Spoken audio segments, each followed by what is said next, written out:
টাকার গরমে কত মানুষের কত অহংকার, কত দাপট, কত কিছুই না দেখলাম। আজ পর্যন্ত কিন্তু একটা মানুষকেও দেখলাম না যে টাকার গরমে নিজের মৃত্যুটাকে আটকে রাখতে। এটা কিন্তু না কেউ পারবে না, সে যার যতই টাকা থাকুক। এমনকি জানো তো, যতই পাপ করো, টাকা যদি থাকে না, সেই পাপগুলোকেও না টাকার নিচে চাপা দিয়ে দেওয়া যায়। Hello friends, good morning. দেখো সকালবেলা কাজ করছি। কাজ বলতে আজকে না একটু ফাঁদগুলো ঝেড়ে নিচ্ছি। সেই দুর্গাপুজোর সময় ফাঁদগুলো ঝেড়েছিলাম, মাঝে মাঝে টুকিটাকি করে ঝাড়তাম, এইভাবে ডিপ ক্লিনটা আর করা হচ্ছিল না। তাই আজকে আবার একটু ডিপ ক্লিন করতেই চলে এসেছি। আজকে বুধবার বলে ভাবলাম চলো, ছেলের স্কুলটা তো এখনও শুরু হয়নি। এটা তোমার ওই জানুয়ারির মানে প্রথমের দিকের ভিডিওটা ছিল, 1 তারিখে। তো ঘর দর পরিষ্কার করার জন্য জানোই এইগুলো সরিয়ে সারিয়ে পরিষ্কার করতে হয়। আর এই রুমটাতে ছেলে যেহেতু পড়াশোনা করে, এই শোকেসটাতে ছেলের বইপত্র থাকে। আর যার জন্য আমি সেই একা এদিক থেকে ওদিক টেনে টেনে সরাচ্ছিলাম। বাড়িতে তো এই সময়টা কেউ ছিল না, শাশুড়ি মা ছিল। শাশুড়ি মা তো আর এগুলো ধরতে পারবে না, ভীষণ বয়স হয়েছে। তো আমি নিজেই যতটা পারি চেষ্টা করে ওই সরিয়ে সরিয়ে মোটামুটি পরিষ্কার করলাম। আর সত্যি কথা বলতে কি, এই কাজগুলো করতে আমার বেশ ভালোই লাগে। ঘর বাড়ি পরিষ্কার পরিচ্ছন্ন রাখতে কার না ভালো লাগে বলো?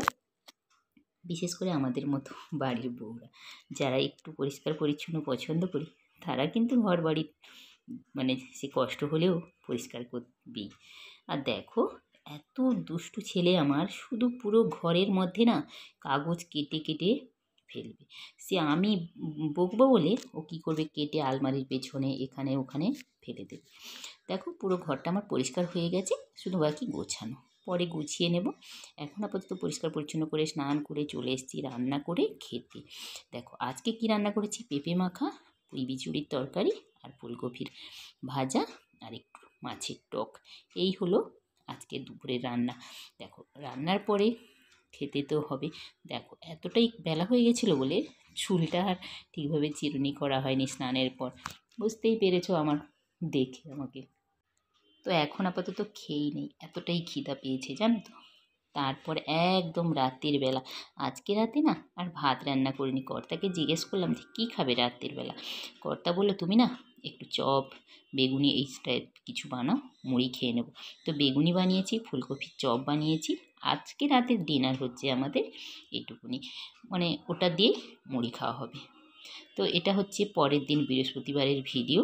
দেখো বৃহস্পতিবার সকালবেলা সমস্ত রকম কাজকর্ম সেরে চলে এসেছি ঘর মুছতে। আর জানোই তো বৃহস্পতিবার মানে আমাদের বাড়িতে না 12 মাস লক্ষ্মী পুজো হয়। বৃহস্পতিবারের পুজোটা কিন্তু ঠাকুরমশাই দিয়েই করানো হয়। আর তোমাদেরকে এখন যেটা আমি দেখাচ্ছি, দেখো এই যে ঘর মোছার স্ট্যান্ডটা আমার না ভেঙে গিয়েছিলো।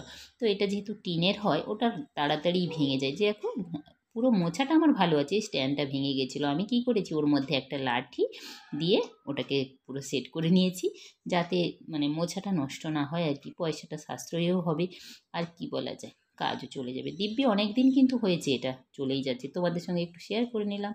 স্নান করে চলে এসেছি রান্না করতে। আজকে কি রান্না করব, নিরামিষ, মাথায় ঢুকছে না।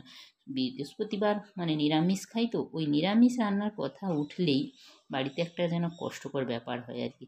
তবু চলো, বৃহস্পতিবার হলেও তো রান্নাটা তো করতেই হবে। বড়িগুলো ভেজেছিলাম, এটা হচ্ছে কুমড়ো বড়ি। তারপর এখানে করেছি আলু উচ্ছে বেগুন দিয়ে একটা তরকারি করেছি। আর এখানে করেছি সিম ভাজা। আর এর সঙ্গে করেছি ফুলকপি দিয়ে একটা তরকারি, ওই আলু ফুলকপি নিউট্রেলা সমস্ত কিছু দিয়ে নিরামিষ একটা তরকারি করেছি ধনেপাতা দিয়ে।